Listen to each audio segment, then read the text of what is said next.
Hi, and welcome to Canadianish Comedians. I'm Julie Betts. And I'm Laura Toogood. Today, we're having a chat about comedy with Jan Caruana. Yay, Jan. Hi. Hi. I wanted to read Jan's entire bio, but that would be a whole episode, wouldn't it? You're just so amazing. More but like really, long-winded. No, stop. There is really so much to talk about, though. So Jan's career has been interesting and varied. You are a multiple Canadian Comedy Award winner. Wow. And you've performed all over North America in a variety of comedy shows. You're a mainstay of many Toronto stages. You co-wrote and performed in the Second City Toronto's critically and audience acclaimed revues, The Memeing of Life and We Can Be Heroes, named one of Now Magazine's top 10 shows of 2013. You were a member of the cast of One Night Only, a fully improvised 2-act musical at Factory Theatre. I'm so impressed because I can't sing or play anything. And you were part of the Off-Broadway production workshop in 2018. You're also the winner of a Dora Award. Amazing. And you were part of the ensemble for the Wonder Pageant. You've appeared in films and television shows, including Baroness Von Sketch, which is amazing, where you're also a writer. Rookie Blues, which if you can introduce me to Nathan Fillion, I would be your best friend. Odd Square, Mean Girls, Pretty Hard Cases, and one of my favorites, Kim's Convenience. You're also a Canadian Screen Award nominated writer. Wow. Like seriously, for your work on City TV's Sunnyside and the YTV Youth sketch show, That's So Weird. You've created some of the most memorable and colorful characters, which I am not surprised. You're also very proud to have written for the Baroness Von Sketch show, which again is one of my faves, The Happy House of Frightenstein, and the international sensation, The Next Step on BBC Kids. Currently, you are a writer and a panelist for CBC's Because News with Gavin Crawford, which is hilariously funny. Thank you. I love Gavin. He's great. He's the best. He's probably I think he's probably one of the best comedians in Canada, maybe the world. Yeah. Wow. I loved him on, he was on 22 Minutes, right? Mm-hmm. Yeah. Yep. His mind is so fast. Being in a room with Gavin, and I work with the fastest minds in the city. Being with Gavin is it's a next level. I'd probably sit there wow. Yeah, wow. you do. Dumbfounded. You do. Yeah. That's amazing. That's wow. And all that stuff, Jan, wow. It's, I don't know. I'm I have to wipe my eyes because it's so remarkable. So anyway, forget all about that sensational crap you've done. You have something else going on, don't you? I'm talking about your Two Little Sandwiches Instagram page. Oh, yes. Tell us a little bit about that yumminess and, what's going on with that and what inspired you. Well, I started just an Instagram page called Two Little Sandwiches, and it's basically just things that I cook or bake. And I started it because a couple of years ago, I noticed that my own personal Instagram was just becoming more and more like food that I cooked. And, I thought, well, you're starting to become one of those people who just post pictures of their lunch. And, you either have to kind of pull way back or you have to just lean way into that.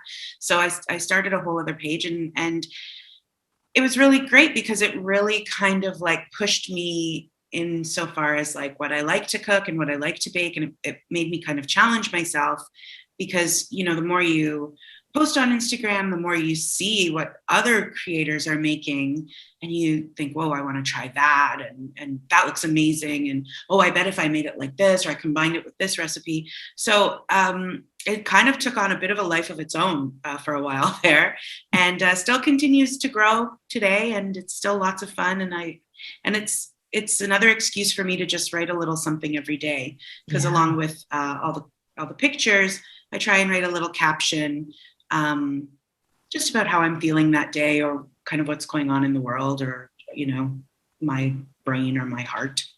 Mm-hmm. That's awesome. I wish we were neighbors because I would come and eat with you every day because I don't like cooking. And I follow your Instagram page and I'm like, oh, that looks so delicious. Like, I'm so jealous. Well, thank It's you. so good. During the pandemic, we were doing a lot of drop-offs. So we should have put you on the list. Damn it. I think I live a little bit too far, but I could make a trip down. Jan's like, no, you're not. Stalker. No, I'm not a stalker. No. So let's talk about comedy. Why do you think that comedy is the stupidest thing that you need to take seriously? Oh, did I say that? You did. Oh, okay. Yeah. I'm like, oh, that's very profound. It is profound. Yeah, because, well, I think like comedy, acting, even writing, it's all pretty stupid. Like, if you think about it, like, if you really like think about it and let what you're doing sink in, it's silly what we do, right? It's you get up on stage and you pretend to be someone else and you pretend to drive a car, but like there's no car, you're just sitting on a chair. And if you think about it too hard, it's really easy to feel a bit stupid. But then the flip side of that, the other voice that comes into that conversation in my own head is, but it's so important. It's so important what we do. And I think if the last few years have taught us anything, it's, I won't say it's the most important, but it's up there, because in times of trouble, in times of turmoil, people need to be entertained. People need to laugh. People need to take their mind off of things. People need to be reminded that the world can be a nice place. And I think that's what we do. So it's good to embrace that silliness. It's good to embrace that feeling of like, oh my gosh, this is the dumbest thing I'm going to do all day, because it's so important. And once we embrace that side of it, we can take ourselves a little more seriously doing it, because it's also important to do it really well and do it really respectfully and do it as best as we can. It's because so people true. rely on it. Yeah. That's so like true. Yeah. The first time we ever saw you was at SoCap, and you and Lisa Merchant were going on a trip, and you made us laugh so hard. And I was like, this is the best ever. Like, you, the two of you. And I think that comedians don't take the impact that you guys have on the world as seriously as you need to. Like, laughing totally got me through the whole pandemic, like 100%. And funny people. Like, I was very fortunate, and Laura as well, that we surrounded ourselves with a lot of really funny people. And it was great. I think that if I didn't have that, I would have been in such a worse place. So like, kudos to you and your crew and everyone. Like, you guys kill it. And you make, like, every time I've seen you, I'm in hysterics. Like, and so relatable as well. Yeah. Which is... Oh, thank you. That means a lot. I mean, it's easy to do well when you work with great people. And Lisa Merchant, I was talking about how Gavin is one of the most talented people in Canada. I think Lisa Merchant is right up there. I'm so lucky I get to work with her because she's, again, just so firecracker quick, but also her heart is just always 100% in it. Like, I've never seen her, even maybe when she's not feeling it 100%, or she kind of has something somewhere else to be. The second she hits that stage, like, she's there. And she's there with you. Yeah. And I'm so lucky. I'm so blessed to know her. That's awesome. So Jan, what advice would you give someone starting out in comedy today? Go to medical school. I say that jokingly, but I think if people say it all the time, if there's anything else you can imagine yourself doing, you should do that, because it's really hard. Like making a living in comedy, or even the broader world of like entertainment, television, movies, live theater, is really difficult, especially in this country. There's not a lot of jobs, and there's a lot of talented people. And And in this country, unfortunately, they don't, because there's so little is produced. People with the money don't always want to take a chance on someone who's new or doesn't have as much experience. Mm-hmm. They want to prove an entity. And so you really have to fight. So if you get beyond that piece of advice and you still decide you want to do comedy, then I say fight like hell to do it. Do it every day. Do it as much as you can. Get really, really good, and get good because you love it, mm-hmm. and get good because it means the most to you.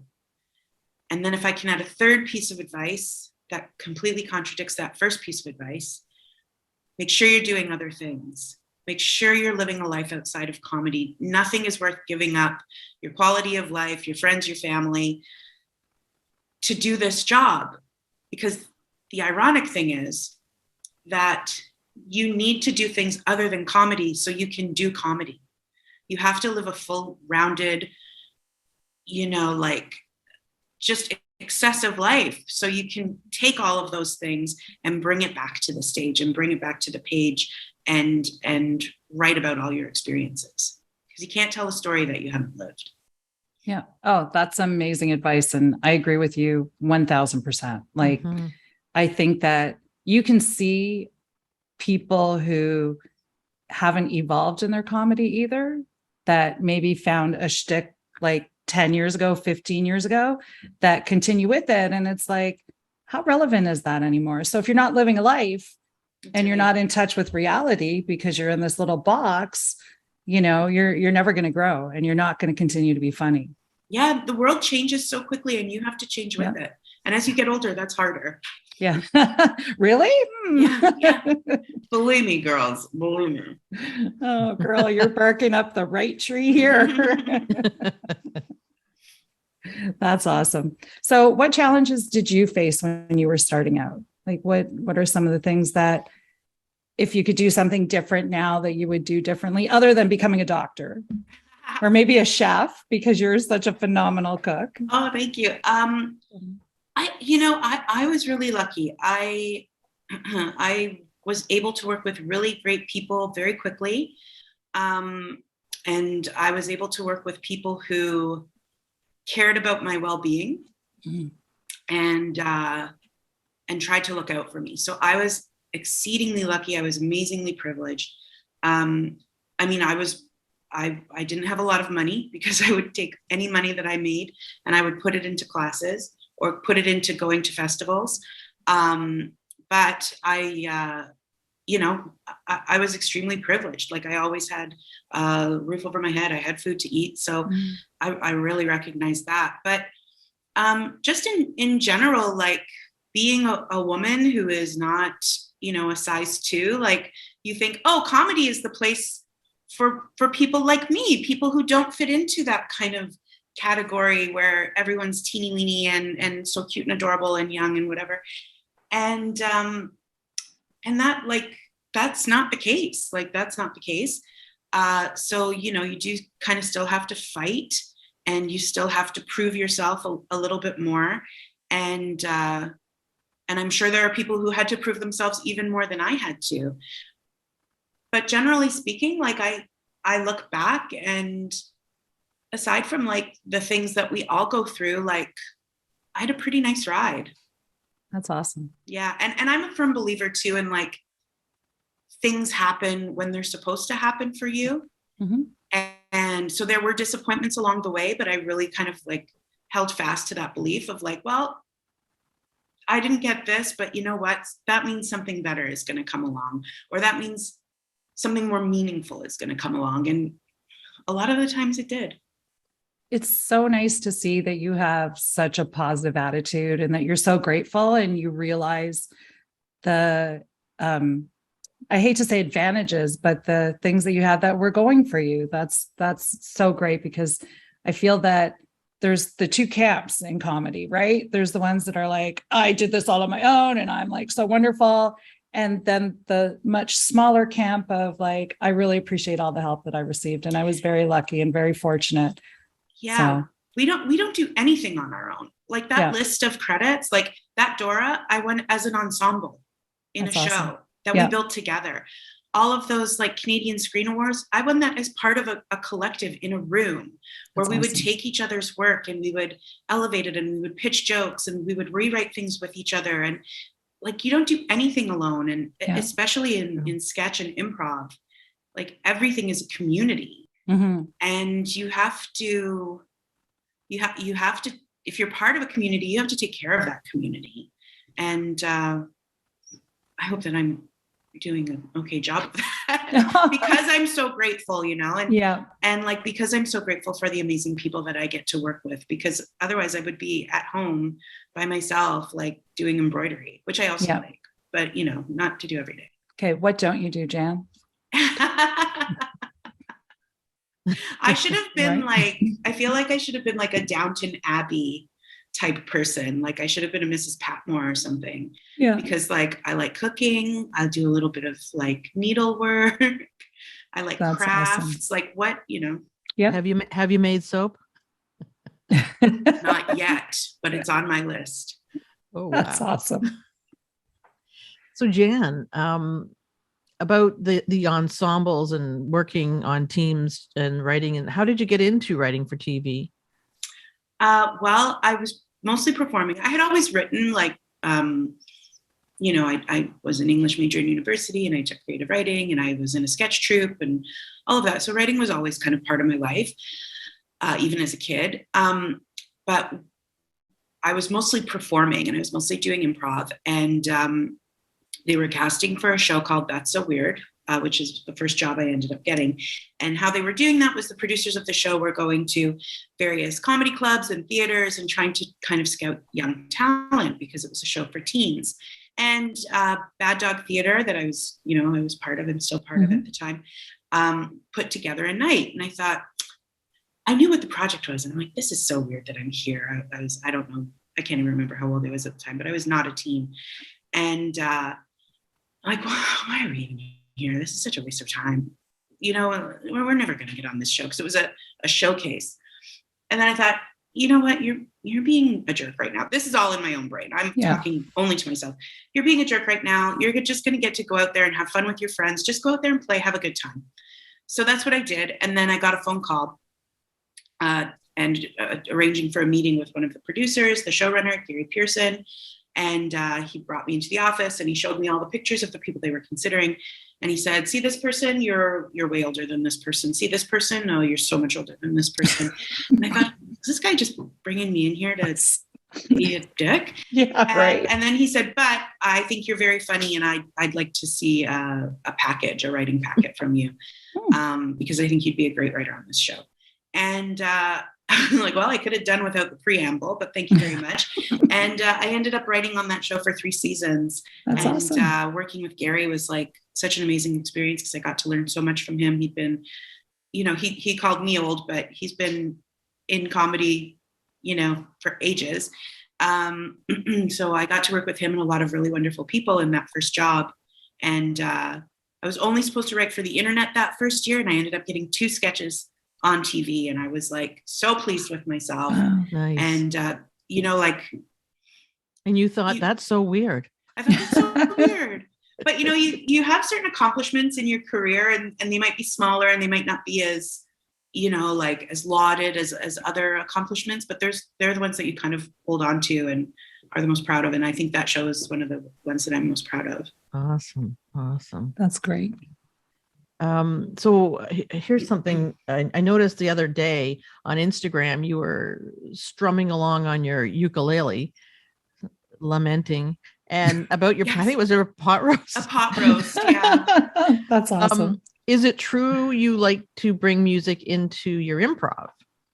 Oh yeah, absolutely. Anything I do. So when I'd never played an instrument as a kid growing up. But when I took the job at Second City to write one of the main stage shows, my first main stage show, I thought, you know, this is like a 12-week process. At the end of 12 weeks, I want to have something tangible I can walk away with, you know, from this experience. And I thought, I'm gonna try and get a song into the show, and I'm gonna try and play it myself on the ukulele. So I taught myself the ukulele, and that was like a real blessing because it was a real way for me to come home and unwind after a long day of process.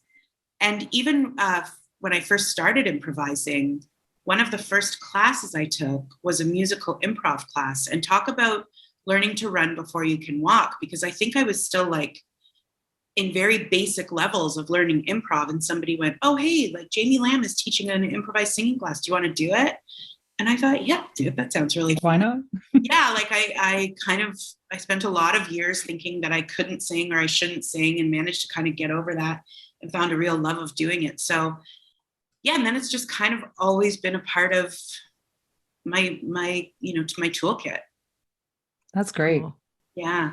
And I love it. And we've done fully improvised 2-act musicals with a live band, it's been an amazing experience, because that in improv, you kind of go like, how did we do that? But when you do a musical, you really go like, how did we do that? That's amazing. Yeah. And you're so damn talented. Like, it's not a surprise that it worked out. But kind of on the flip side of that, have you ever done something in improv that kind of bombed? And oh yeah, how was that? Yeah, it's awful. It's always awful. Yeah. But like, if you take the wins, you got to take the losses, right? Mm-hmm. And you have to know that that's gonna happen. Yeah. And you have to just shake it off and know that the next time will be better. And that's the beauty of improv, is that whether it's good or bad, it's gone. Yeah. So why worry? That's very true. true. That's true. Yeah. Yeah. I know it's kind of funny that they say that one of the unwritten rules of stand-up is that your 8th show bombs. Yeah. Do they have a rule like that or an unwritten rule with that with improv? No, Not that I've heard. I don't know, maybe. But no, I think you're always, you've always, in improv, you've always got a gun in your hand, and one of the chambers has a bullet. Right. Right. And you don't know which one it's going to be. And eventually it's going to go off. Yeah. But you just do your best to keep it going. And the other nice thing about improv is that, if I can mix my metaphors, is that you always have a ripcord. Like someone's always there to like sweep the scene or come into the scene. But yeah, like, and you learn as much from the bombs as you do from the successes, maybe more. Absolutely. Yeah. And I think that's what drew me more to improv than stand up, because I've done a little bit of both, like very little bit. Improv, I like the team. I like not being the only one responsible. If stuff is going down, if you're like, there's always that person to come in, hopefully. And like you said, swipe the scene, jump in, oh my goodness, she just had a massive heart attack and died. Well, I guess she's dead and we'll never see that character again. Yeah, no, we won't. So it's awesome. What else, Laura? Oh, you know what? I have kind of a question about Because News. Mm-hmm. And you can agree to answer this question or not. I don't know if it's a secret. Is any of Because News scripted, or do you need to come prepared on a bunch of topics ahead of time, or is it completely improvised? Well, I don't think I'm telling tales out of school when I say there is a script. Gavin has a script. He knows the news stories we're going to be covering. Mm-hmm. He knows the questions he wants to ask. And as a panelist, the night before you tape, you get a redacted script. So cool. For instance, if there's stuff you have to prepare. So for instance, I was on last week's show, and there was a story about Phantom closing. And I knew that I would be asked a question about like a song in the show. So I prepared something for that. But the script is heavily redacted, and you kind of go on the honor system that if there's a story you don't know, you won't look it up. Because News, they cover a lot of really big stories that would be impossible not to know about. Like, for instance, there was a Trump round, or, like maybe there's a round on Hurricane Fiona or something. So you'd have to like have your head pretty deep in the ground to not know those ones. but sometimes there's one where it's like a penguin escaped from the Wawa Zoo and like something happened. So you're kind of on your honor to like not look those up. And again, as I said, the script is heavily redacted. So a lot of it is off the cuff. A lot of it is in the moment. That's fun though. It sounded fun. Like I do catch quite a few of these shows on CBC, like especially if I'm in the car. Right. And I just marvel at the quickness of everybody on the shows. There's so many there's so many different shows, but I've caught Gavin's quite a few times. And that it's fun to listen to. It's an amazingly fun show, and they have like such an interesting, diverse group of panelists. Like you'll have comedians on there with like Tom Howell, who's like a documentarian and an ex-lexicographer. It's not even the way you say it, but like, and actors and writers and politicians and Peter Mansbridge, like it's really cool to do that show. It's one of my very favorite jobs that I've ever done. That's so much fun. What else are you working on right now? Anything else that you can share with us? No, nothing. What about a wish list? Yeah. A wish list. I want to be on Jeopardy. No, you know what? I'm really happy kind of the way things are right now. Like we're heading into kind of a, maybe a slower season as Christmas approaches. So, I'm looking forward to hanging out and doing things here and there. I mean, I did a lot of like fun stuff over the summer. I wrote a couple of scripts for like this really very sweet show called Happy House of Frightenstein, which is a cartoon based on the hilarious House of Frightenstein, which is a show. I grew up on that. Yeah, it's a show from like the 80s. And it's just the sweetest show. So I'm looking forward to that coming out. I have a show premiering tonight called The Next Step, which I am so grateful to have been a member of the writing team on and get to work with the cast of that show.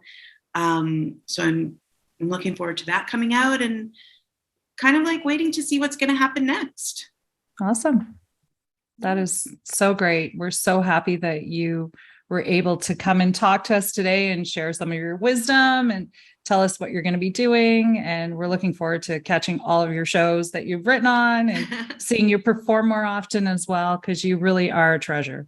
Oh, well, thank you for having me so much. It was so awesome. So thank you again, Jan Caruana. We will catch you in the Toronto comedy scene and look for you on TV and radio and everywhere, Instagram, everywhere. Thanks again, Jan. Thanks so much. Bye. Bye.